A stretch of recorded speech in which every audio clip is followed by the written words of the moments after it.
Você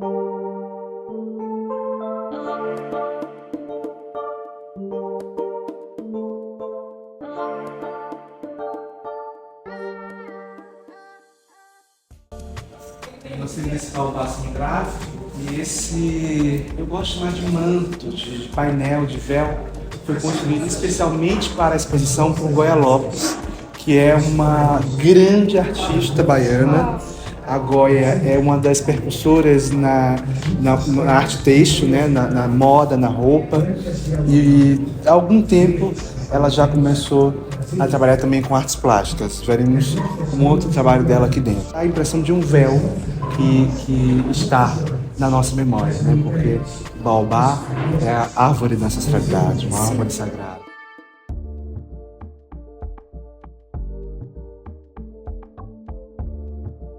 E, bom, aqui nós estamos no térreo, né? Que é a primeira parte da exposição.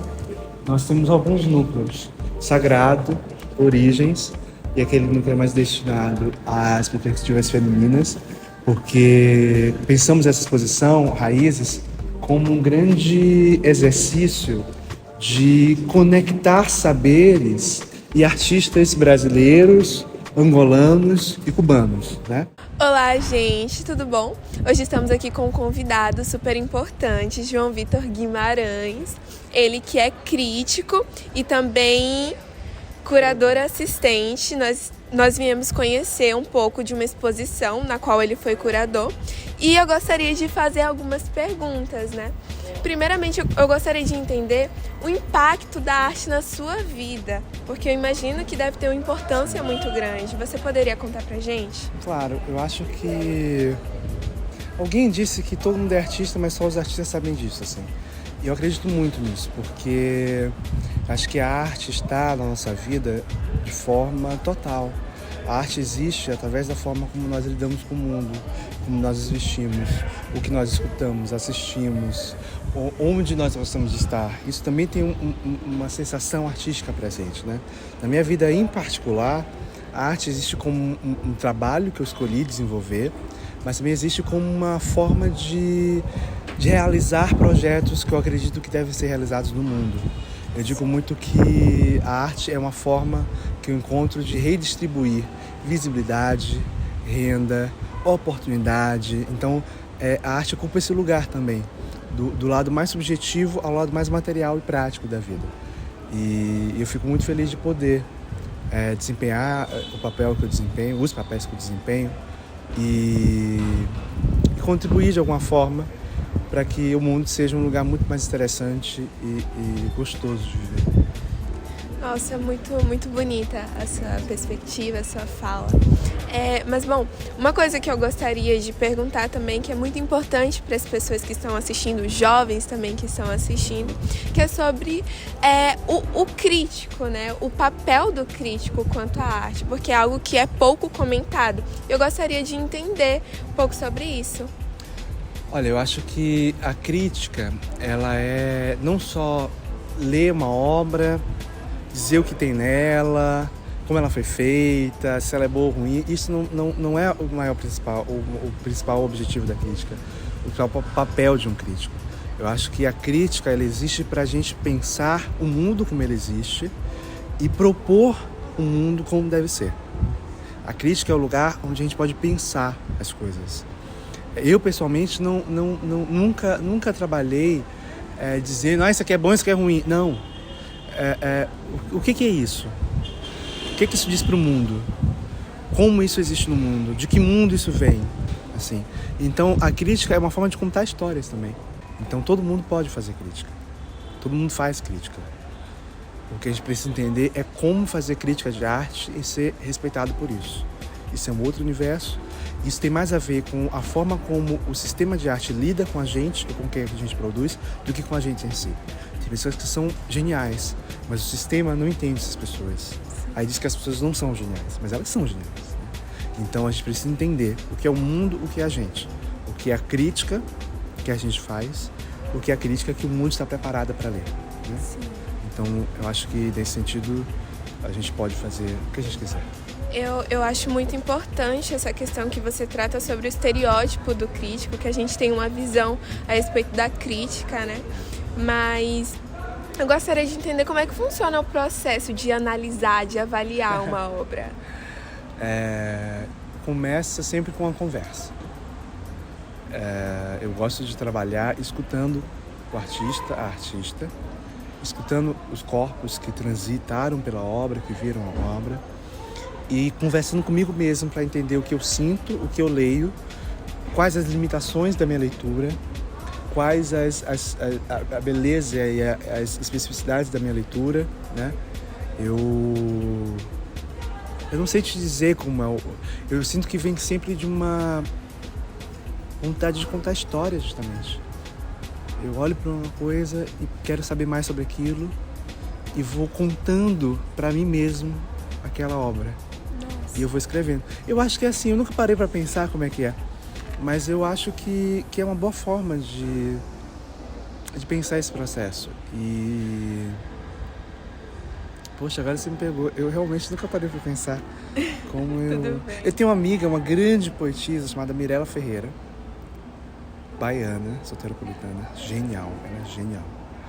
E uma vez a gente estava na abertura da exposição no MAN, eu não trabalhava mais lá, mas eu fui para a abertura da exposição, e eu estava olhando para uma obra, e ela gosta muito do que eu escrevo, eu admiro muito o que ela escreve. Eu estava olhando para a obra e ela falou assim: nossa, deixa eu ver aqui como é que essa mente funciona.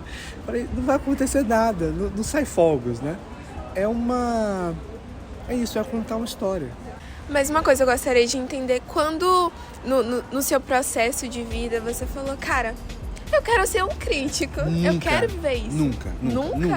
Eu comecei a escrever, assim, eu sempre escrevi, sempre gostei de ler, mas eu comecei a escrever, primeiro, com cinema, né? Eu comecei como crítico de cinema, depois eu me tornei curador de cinema e júri de festivais de cinema, e aí depois eu entrei nas artes plásticas.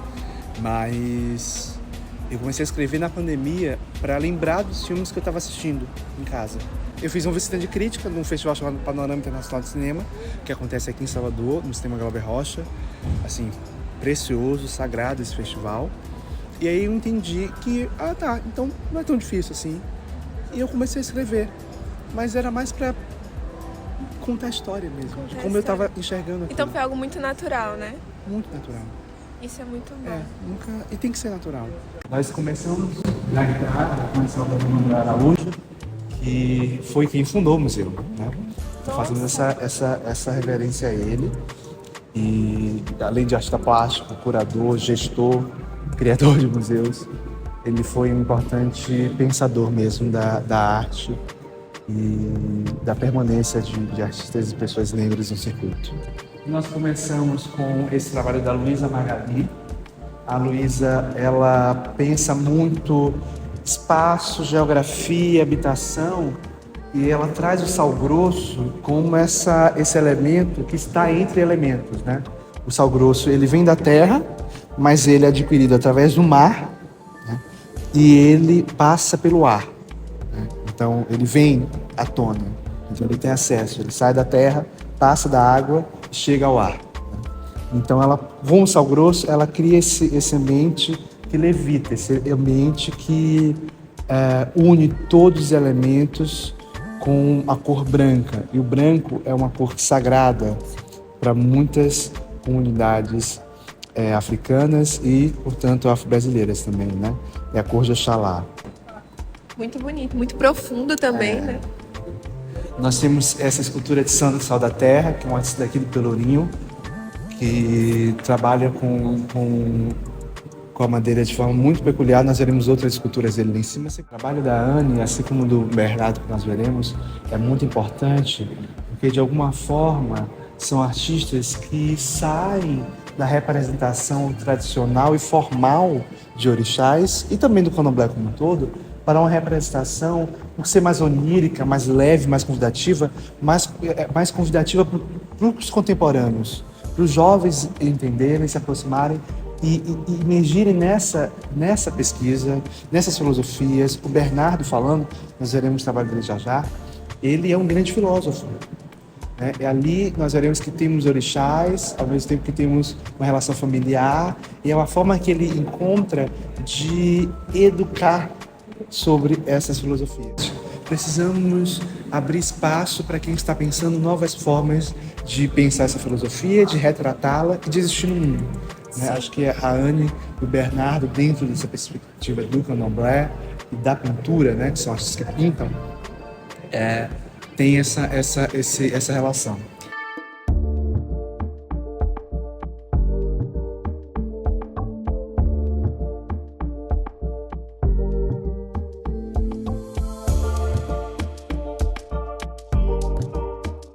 Uma das coisas que é muito presente, não só aqui na exposição, mas também eu percebo que na sua vida, pelo que eu pesquisei, é a ancestralidade.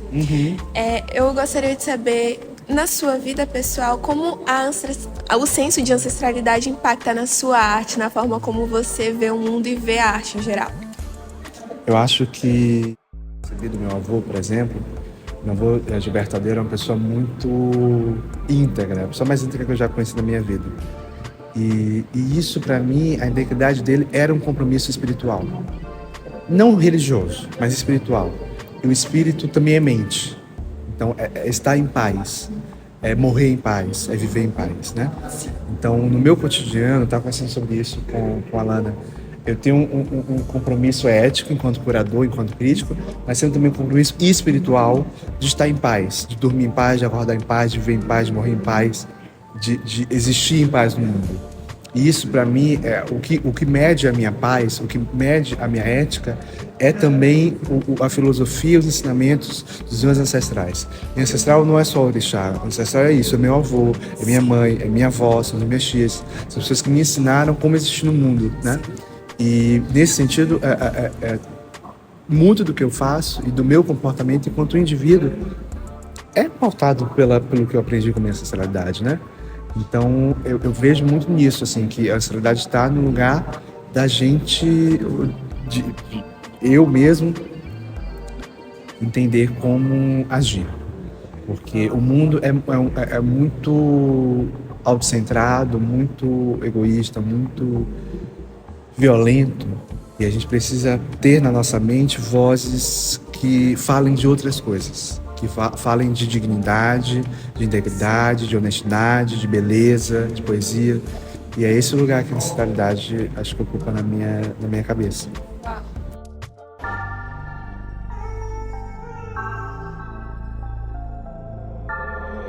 Deus, you make the vibe, bro.